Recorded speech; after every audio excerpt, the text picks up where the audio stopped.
since diamond engagement rings came into vogue in 18th century Europe, men have been buying their brides-to-be these rare and beautiful rocks. Now, whether you're a guy going the traditional surprise route or a couple shopping together, there's a lot to learn when it comes to buying an engagement ring.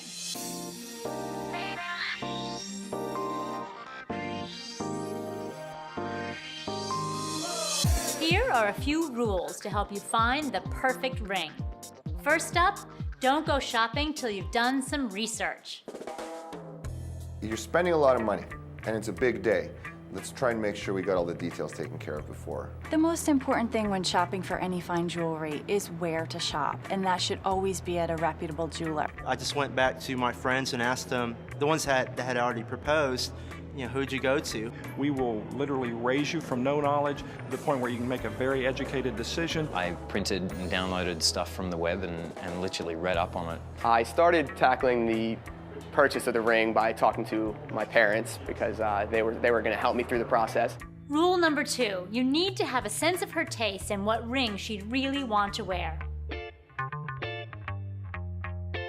The most important thing that a gentleman needs to know when he's purchasing a ring is really her style, whether she likes something vintage or something contemporary or traditional. I've found that most young women are influenced by what their friends have.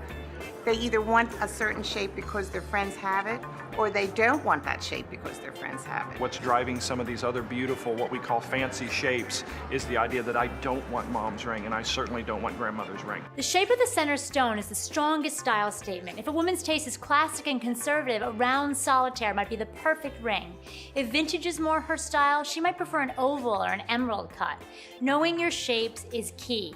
There's round, also known as brilliant. Oval, a traditional shape that's a big trend right now. Emerald, it's a quiet, elegant shape. Radiant, a rectangle with a bit more sparkle than an emerald. The princess or square is a new cut, perfect for brides who like clean lines. Marquise, very unique shape, can look larger than it is. And there are some unusual shapes making a big comeback, like Asher and cushion cut.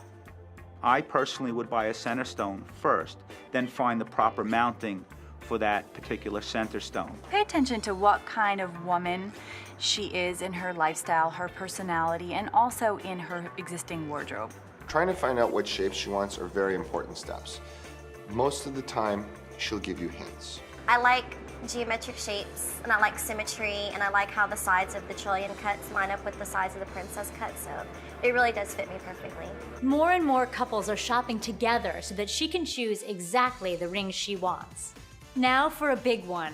Rule number 3, know your budget. You can't seriously shop for a ring without one. How much would a 1-carat diamond be?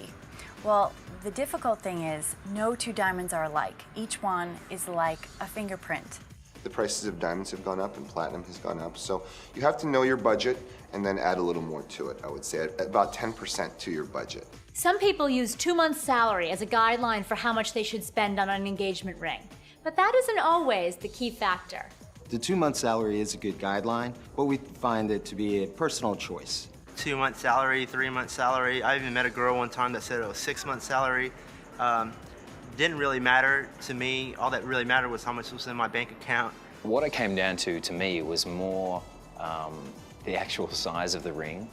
Erica has very petite hands, and for me to get a large 2-carat, 3-carat ring on her hand would just look a little silly. When men are shopping for the engagement ring, if they do have an established budget in mind, they can manipulate the 4 C's. For instance, they can go smaller on the carat weight and go a little better on the color. It was my first major piece of jewelry I've ever purchased, and it was a very overwhelming process overall. Purchasing the diamond, purchasing the band, getting the stone to fit the band. There were a lot of different things to think about. They don't realize that when they buy it, but this is truly probably one of the first things they'll invest in that someday they will be leaving to someone. When you're ring shopping, once you have the big center stone question settled, the next step, know your settings. Prong is the classic, but there are also bezel settings, 3-stone settings, and ornate vintage style settings. Somebody's active, an active type of individual, they're going to want something that does not have a high setting, maybe not something in a prong setting, but maybe something flat like a bezel or maybe even a channel setting. Find things that are a little bit more versatile to her lifestyle. She might like to ride horses or be a little bit more athletic on the weekends.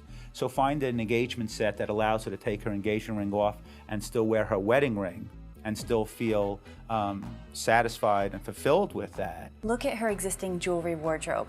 Does she like white metals, or is she a yellow gold lover? There's so many different designs out there. You have a contemporary, modern look, you have the classic vintage style, then you have the really funky, out of this world stuff with the, the tension settings and so forth. The only two metals we suggest are 18 karat pure gold or pure platinum. They will wear very well and they maintain both the value and the luster of the piece.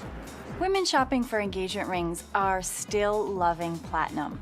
They're choosing it for its color, its rarity, and also the pureness of the metal. Platinum is naturally white and gold is yellow. So if you want yellow, obviously I always recommend yellow gold. There's nothing wrong with going with white gold by any means, but it's not naturally white. If you were a guy going for the surprise proposal, getting her ring size is one of the key challenges. Take a ring she already owns and wears. This is very important. It does you no good to take a ring she wore in high school and bring it to the jeweler to determine her ring size. There's a stock size, a standard size that most women's jewelry comes in, so we usually suggest go ahead and get that standard size unless you know she has a particularly large hand. If you're getting an eternity band with diamonds all the way around, the ring size is crucial because you can't size that. If you're getting a ring that has some space and can be sized, and this is what the jeweler should be able to tell you, then you can size it up or down. You might need to get even more creative in finding out her ring size. I took the ring that she wears on her ring finger and I tried it on my fingers and found that it was almost the same size as my pinky. So I sized Lauren's ring using my pinky. Ladies like to get their ring sized all the time so she can have her ring size and then you can ask a friend. Rule number 6, don't be afraid to add a personal touch. There are many ways to go. You can design your own unique setting. Choose a colored diamond.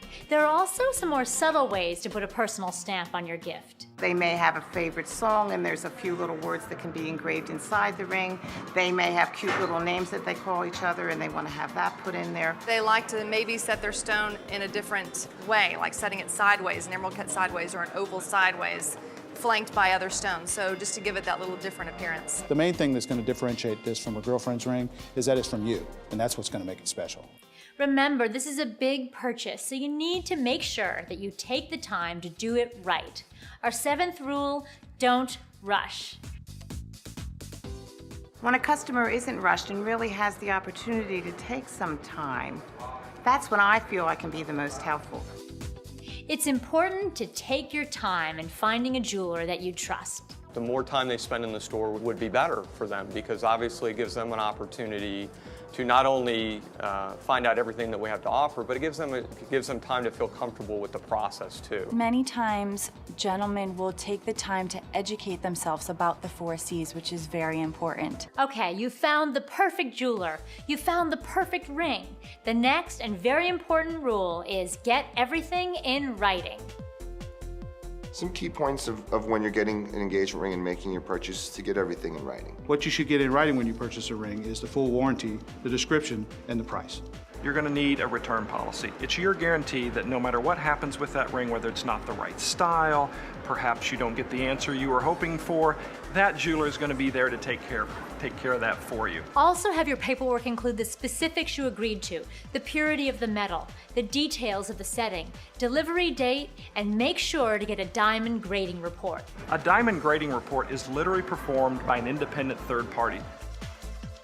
And finally, do not forget a certificate of authenticity. This usually comes from the store where you're purchasing the ring. When shopping for a diamond over 1 carat, it should come with a laboratory certificate, and that will actually list the 4 C's and all of the specifications of your diamond.